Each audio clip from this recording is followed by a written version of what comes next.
Who doesn't love a good guest character?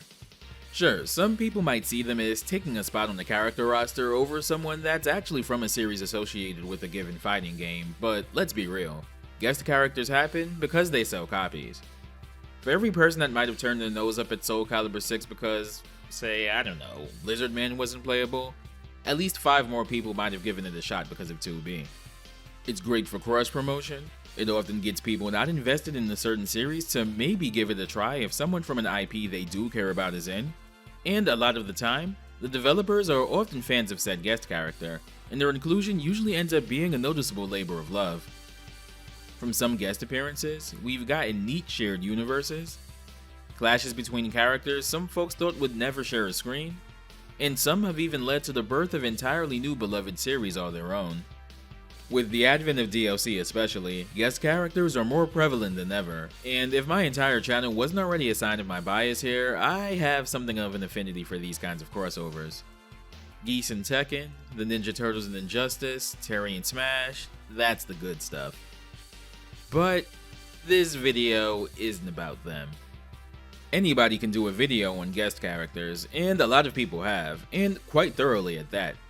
But I've always known that this was a subject I was going to tackle eventually, and I knew that when I eventually did, I wanted to put a unique spin on it. So this video's gonna get weird. Instead of talking about guest characters we all know and love, I wanted to shine a light on some of the more obscure guest fighter inclusions in the genre. Sure, I could go on about how weird it was that Street Fighter Cross Tekken had not 1, not 2, but 3 Sony exclusive guest characters, but everyone generally knows that game. I could talk for hours on end about Gon and just about everything weird about that guest inclusion, but Gon was also in Tekken 3. You know, one of the most beloved fighting games of all time. But if there's one thing I love more than gushing about cool stuff in fighting games, it's gushing about weird stuff in fighting games. So no Tekken, no Mortal Kombat, no Soul Calibur, and no Smash Bros. Here. Today, we're going to dive into wacky guest characters in niche fighting games. Don't worry, Norimaru, I'll get around to you someday. There is admittedly one Capcom game on this list, which means it's naturally slightly higher profile than some of the other games I'll be talking about, but it's from a game no one really talks about, and it's kind of an anomaly even within its own series. All that said, let's get this party started. Alright, so let's say I sat you down and asked, hey, what's that one 3D PS1 fighting game with the Final Fantasy guest characters in it? You'd probably say Air Guys, right? And guess what? You'd be right. Hell, the Final Fantasy VII inclusions are probably why people remember Air Guys in the first place. It let you have a Cloud vs Sephiroth showdown in a fighter long before the City and Smash let you do so. It kind of sells itself. Now, what would you say if I said, okay, cool. Now name the other one. Some of y'all that have been in the fighting game trenches for a long while would probably know, but I'm assuming a lot wouldn't, and that's fair because the game in question never actually got a release outside of Japan. Ehrgeiz is the third Dream Factory game from Seiichi Ishii, whose fighting game portfolio at that point included being one of Virtua Fighter 1's lead designers and the director of the first 2 Tekken games. After leaving Namco shortly after Tekken 2's arcade release, he helped found Dream Factory and released Tobal No. 1, an early 3D PS1 fighter featuring art and character designs from Akira Toriyama. Like Ehrgeiz, Tobal is okay, but it's best remembered for its association with Final Fantasy, being bundled at launch with the Squaresoft sampler disc that contained a demo for the then upcoming highly anticipated Final Fantasy VII. In 1997, a sequel, Tobal 2, would release, though this time only releasing in Japan. As it turns out though, Tobal 2 released not too far away in proximity from a certain Final Fantasy game, and since Square published the series, it made sense for there to be a guest character to promote it. Perhaps someone from Final Fantasy VII. Someone with a fuzzy yellow head. Someone whose name starts with the letter C. That's right, this guy here. Yeah, Tobal 2 has a whole ass chocobo as a playable guest character. See, Tobal 2's most notable aspect is its roster, technically boasting around 200 or so playable characters. Before you go wondering how that's even possible in the first place, it's mostly attached to the game's quest mode, which takes the game's fighting game mechanics and molds a dungeon crawler mode around them. This was a mode in the first game as well, and some of the game's character unlocks were through that mode. That remains true here, but Tobal 2 gives things a little twist. There's an item you can obtain that allows you to capture any enemies you encounter in the quest mode, and capturing them makes them playable in the game's versus modes, meaning most every enemy in quest mode is playable in game. One of these just happens to be a chocobo, and sure enough, it's playable in the game's versus mode when you unlock it. Its theme song is even a neat little arrangement of the chocobo theme.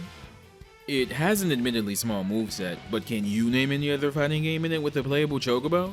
No? I didn't think so. And though not really a guest character in the traditional sense, it bears mentioning that Toribot, Akira Toriyama's little masked mascot that he used as a visual representation of himself in his works, is also a playable character in this game, which is pretty neat. It's a fantastic way to immortalize him. Rest in peace, man. Before moving on though, I'll leave you with Chocobo's ending sequence for the game. It has to be seen to be believed.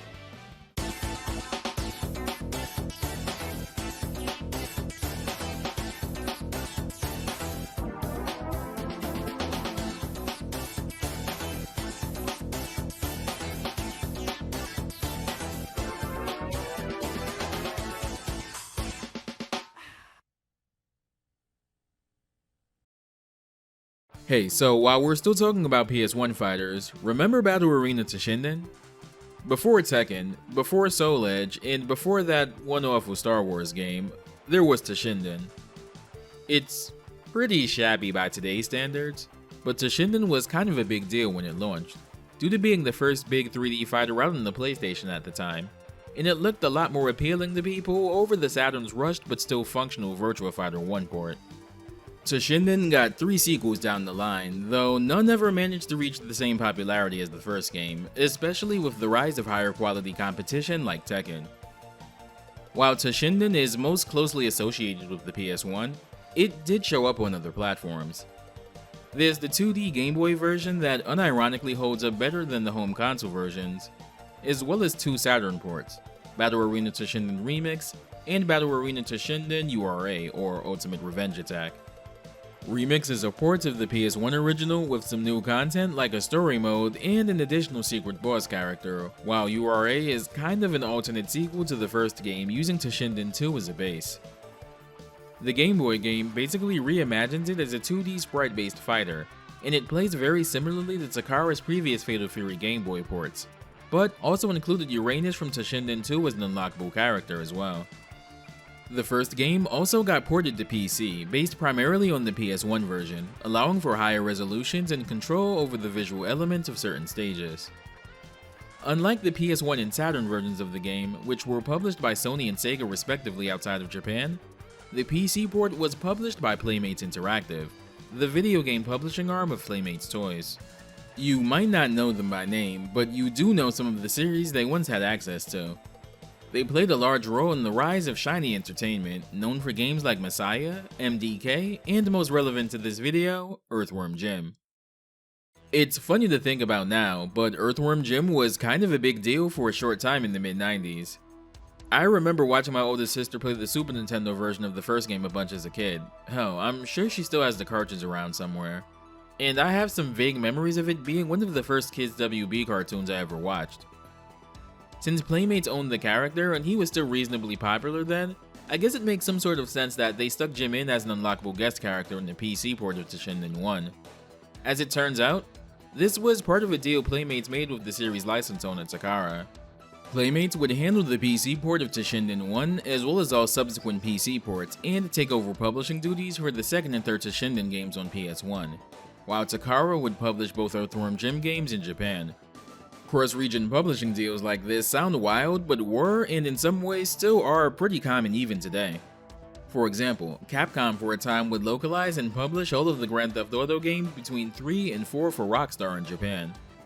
And just take a look at who published the Switch port of the Crash Insane trilogy in Japan. I can only imagine what showing this to a kid in 1999 would have done to their brain. These kinds of arrangements have also led to other guest characters in fighting games as well. One of the main reasons Geralt was the guest character for Soul Calibur 6 is because Bandai Namco had an already established working relationship with CD Projekt Red, the company that distributed The Witcher 3 for them in places like Europe and Korea. You have to fulfill some conditions to fight Jim, and beating him unlocks him, though you can also just type "Gimme Jim" to unlock him immediately. He's not a unique character though. In reality, he's just a reskin of Rungo, the resident big body character wielding a club. He's still pretty well implemented though. If you look closely at the sickly green club Jim is using, you'll notice that it's not just any old weapon he's using to mimic Rungo's moveset. It's his buddy Snot from the first two Earthworm Jim games. It's a neat detail that they absolutely didn't have to implement, but I appreciate it all the same. Despite being a Rungo clone, he does use unique voice clips from his series, and he even has a unique theme as well, a version of the Andy Asteroids theme from Earthworm Jim 1.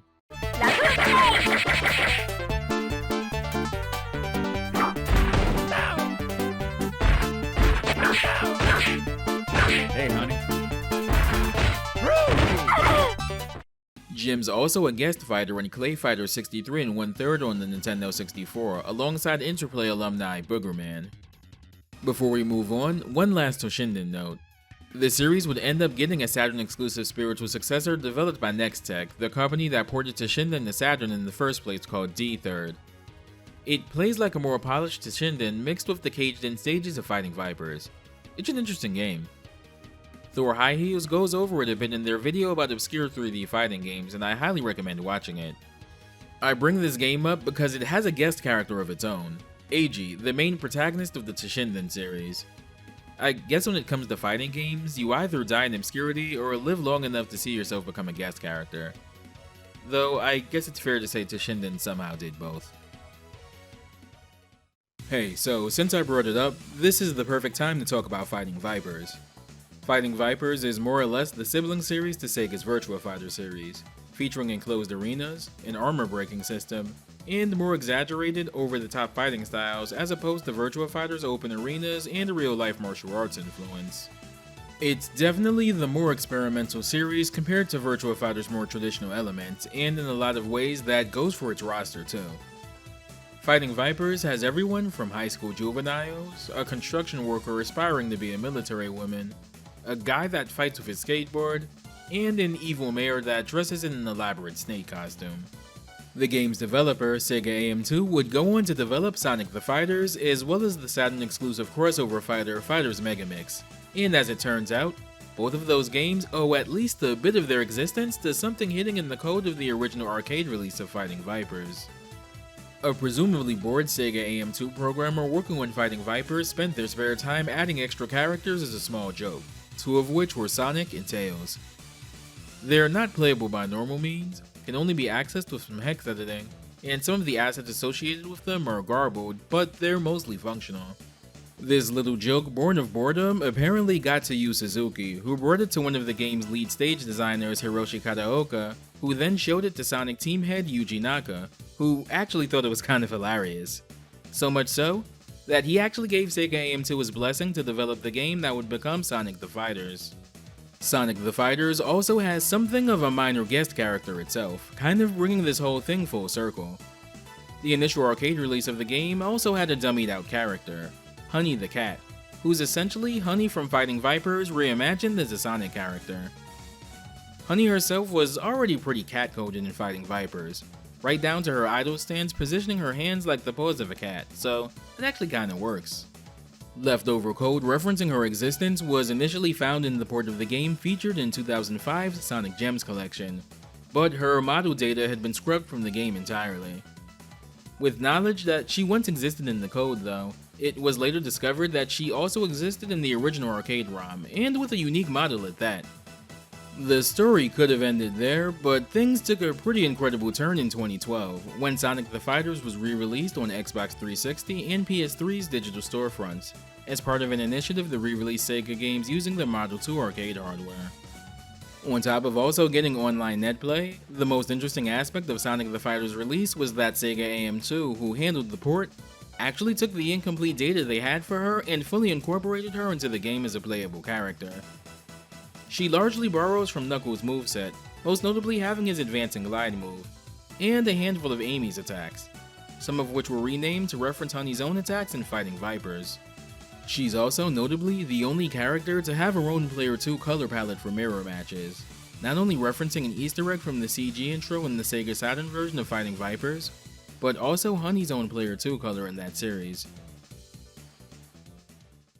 That Saturn Fighting Vipers port is also worth talking about. Like Virtua Fighter 2 on the same platform, it's a shockingly great port. It's not arcade perfect by any means, as the stages and character models aren't as detailed as the Model 2 originals, but they're absolutely valid ways to play the game. They're among some of the best looking 3D games on Saturn. The Japanese Saturn version of the game has a guest character unique to that specific version of the game though. To fight and subsequently unlock them, start up arcade mode, choose your character, and when the fight starts, don't press anything. Just put the controller down and let the computer beat you up. Right before your opponent gets a perfect on you, this happens.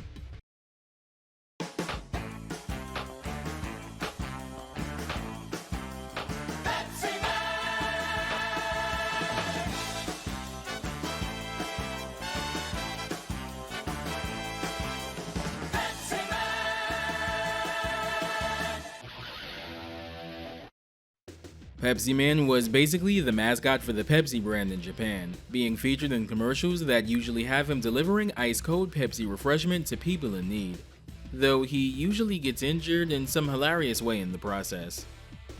Beating Pepsi Man unlocks him as a playable character, and he kind of plays like a mix of Tokyo and Raxel, with some other moves sprinkled in from across the cast. Pepsi Man is actually a pretty decent character overall, especially considering his armor in the game is completely unbreakable, but he also has the worst AI in the game, which is probably a nod to how much he gets banged up in his commercials. Even more interesting is that unlocking him also unlocks the Pepsi Man reset option in the game's Unlockable Options Plus menu. This lets you revert Pepsi Man back to being a locked character that has to be challenged to be unlocked again. This sounds pretty useless at first, but it actually has some surprisingly effective utility. See, when Pepsi Man challenges you in arcade mode, he effectively overwrites the fight he interrupted, as beating him means you've also beaten the character you were fighting before him. This means that if you were fighting the final boss, or struggling against them and hadn't unlocked Pepsi Man yet, you could summon him just by having the final boss beat on you, and then effortlessly beat Pepsi Man to clear arcade mode. Since we're already talking about Sega-based hardware here, let's talk about the Atomiswave arcade board. This was an arcade board developed by Sammy Corporation, who of course would merge with Sega in the early to mid 2000s. The Atomiswave board was similar to Sega's own internally developed Naomi board, in that both have similar architecture to the Sega Dreamcast hardware, with the major difference being that the Naomi hardware has boosted specs over the Dreamcast hardware, while the Atomiswave is more in line with the Dreamcast specifications. A few companies, most notably SNK, fresh off retiring their own aging Neo Geo hardware, and Arc System Works developed some games for the hardware. SNK used it for the King of Fighters 11, Metal Slug 6, and Neo Geo Battle Coliseum. And Arc Sys notably developed Guilty Gear X 1.5, one of many balance updates for Guilty Gear X, and Fist of the North Star Ray's Basketball Jamboree. Dims even developed for it, having released a brawler, Demolish Fist, and most notably, the Rumblefish duology, which have thankfully gotten modern ports in the last year or so. Because Dreamcast was a dead console when the Atomiswave hardware was in full swing, the vast majority of these games ended up being ported to the PlayStation 2 instead. Since the original hardware is essentially a Dreamcast, fans have been able to make homebrew Dreamcast ports with next to no compromise in the games at all. However, there's some games that didn't even get to see a proper release, at least officially. One such game was the 3D fighter Force 5, developed by Anchor Inc. Anchor is a company focused around developing products relating to renewable energy and sustainability. And as someone that was personally in that job field in the past, hell yeah. Their software portfolio isn't huge, though they've had their hands in a few 3D fighters, like Toy Fighter and Fighter's Destiny on the Nintendo 64. Force 5 was a 3D fighter that actually managed to reach the location testing phase in Japan, but it didn't get very much positive reception, and the game itself was shelved. A company by the name of Atravita would actually buy what was finished of the game outright from Anchor, reskin the characters, and release it as 2006's Jingy Storm, a game with its own set of controversies that go a bit beyond its issues as a fighting game. There's a really good article on this game and its relation to Force 5 that I'll leave in the description. Just 2 or so years ago, a playable, mostly mechanically complete build of the game surfaced online, and thanks to the Atomiswave and Dreamcast hardware connection, a homebrew Dreamcast port came not long after, allowing people to get their hands on the game for the first time publicly. Force 5's roster is made up of original characters, though one in particular stands out, De La Soul. De La Soul is a wrestler that, if his name wasn't already an indication, is themed around the sun. They were kind of the de facto mascot for Anchor at the time, with his mask also apparently being an unlockable piece of customization for creator characters in WWE Raw for Xbox and PC, which Anchor also developed. Here's the funny thing though, De La Soul is kind of a reverse guest character because his fighting game debut was in a different fighting game altogether. Like I said earlier, Anchor had their hands in a few fighting games, though not in the lead development capacity. In particular, they were the studio in charge of animation for one such game, Sega's Fighting Vipers 2. Yeah, we're still not done talking about this series. Fighting Vipers ran on Sega's Model 3 hardware, the successor to their Model 2 board, and got a console port on Dreamcast in every region except for North America, though the arcade version finally made its way over here as an arcade game in Like a Dragon Gaiden. As a fan of Sega's arcade output, thank God for the Yakuza series. One of the newly playable characters in Vipers 2 that can be unlocked in both versions of the game is De La Soul himself. I'm not actually quite clear on how to unlock him in the original arcade ROM, but in the Dreamcast version, you unlock him by playing the game's random battle mode and hoping he shows up as an opponent. Once he does, beat him, finish random battle mode, and he'll be unlocked. If you're playing the arcade version as presented in Like a Dragon Gaiden, he and the other hidden playable character are thankfully unlocked by default. Just scroll off screen on the character select screen. Being a luchador, De La Soul is essentially a grappler, which isn't really my preferred fighting game archetype, but it's actually kind of a breath of fresh air in the Vipers roster, since there really isn't a dedicated grappler in the cast outside of him. It's kind of nice to have an obscure fighting game with an even more obscure guest character in it faithfully preserved for public consumption for once. Okay, so this video ain't about me, but you ever wonder where my YouTube handle comes from? It's a reference to a boss named Seven Force from two of the best run-and-gun games ever made, Alien Soldier and Gunstar Heroes on the Sega Genesis. Both games were developed by Treasure, one of the best action game developers of all time. They're generally a holdings company today with very little active staff still there, but at their creative peak, they were putting out some of the coolest games of all time, like Guardian Heroes, Sin and Punishment, and one of my personal favorites, Astro Boy Omega Factor. They were formed by ex-Konami staff members in the early 1990s who felt creatively railroaded by upper management at the company. The cool thing about Treasure was that nothing was really beneath them, so to speak. They'd put out original games like Light Crusader, get contracted for long-running games like Wario and Gradius, and even work on licensed games like a surprisingly great McDonald's platformer and the kick-ass Yu Yu Hakusho fighter on the Mega Drive. In a lot of ways, Platinum Games' formation and dedication to a niche is very similar to how Treasure operated in their heyday. Their second fighting game wouldn't release until a few years after that Yu Yu Hakusho fighter, though this one would release on PS1 and exclusively in Japan. 1999's Rakugaki Showtime. This is an arena fighter with an incredibly distinct crayon-esque art style. Unlike a lot of other fighting games, a lot of the combat is done by throwing either items at your opponent or throwing your opponent directly. It's unlike any other fighting game I've ever played, and I mean that in the best way possible. Someone at Treasure must have realized that the game's throw-based core mechanics were very similar to another game in their portfolio. One of the game's unlockable playable characters is Marina Lightyears, the protagonist of the super underrated Nintendo 64 game Mischief Makers. For those that have never indulged, Mischief Makers is a 2D platformer built around grabbing, throwing, and yes, even shaking enemies, items, and obstacles to get through the game's many stages. It's one of the very few dedicated 2D sprite-based platformers on the N64, and it kind of stands out as a result of it. Marina also has a pretty cool air dash ability in it as well, that actually gets represented in a Rakugaki appearance too, separate from the game's own universal dashing mechanic. And because Marina wouldn't be Marina without it, one of her special moves is the Shake Shake ability, taken directly from Mischief Makers itself. This is actually a really good move, since she can use it on the smiley face item in the game. The smiley face item changes color and facial expressions over time and after taking damage. After a while, it'll start glowing, and if you use it then, your character will use a special attack that'll do a lot of damage. Marina can use her shaking attack to get the smiley face into that state immediately. When using it on other items, it'll double their size and their strength before using them.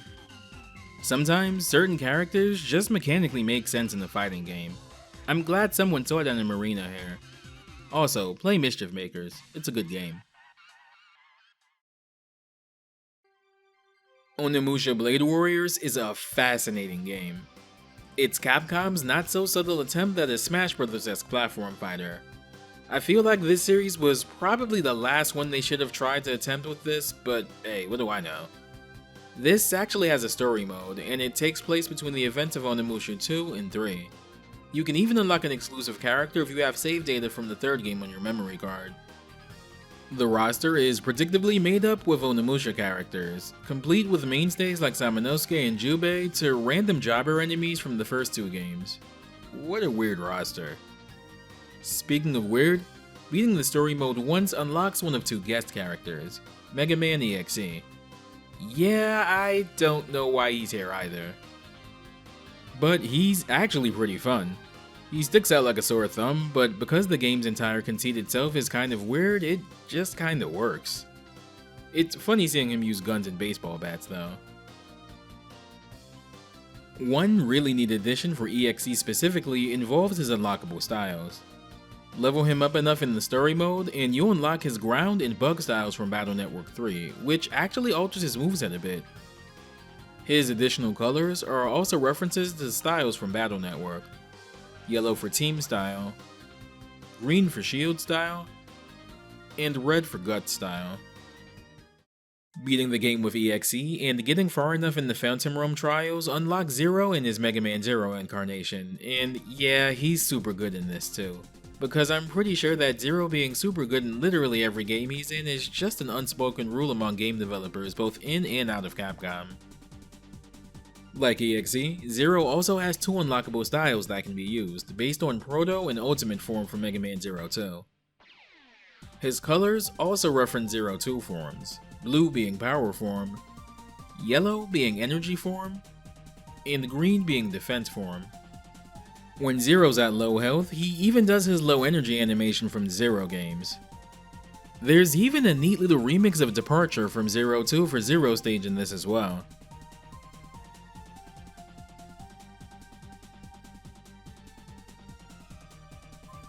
Overall, very weird, but still very well done guest characters.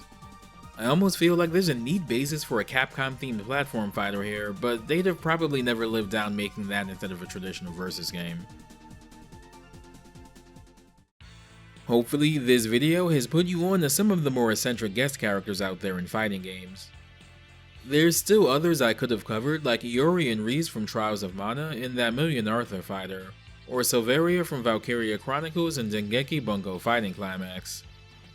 I kinda miss when game development budgets hadn't spiraled out of control yet and developers could stick neat little additions like these in games instead of having them almost exclusively reserved for DLC. At some point, I will do a video on more traditional guest characters, but I thought it'd be a shame that these examples didn't get highlighted. Be the change you want to see in the world, right? If y'all have any ideas for random fighting game topics to cover, I'd love to hear them. Can't say I'll be able to get to all, if any of them, but I'd like to hear what suggestions you have nonetheless.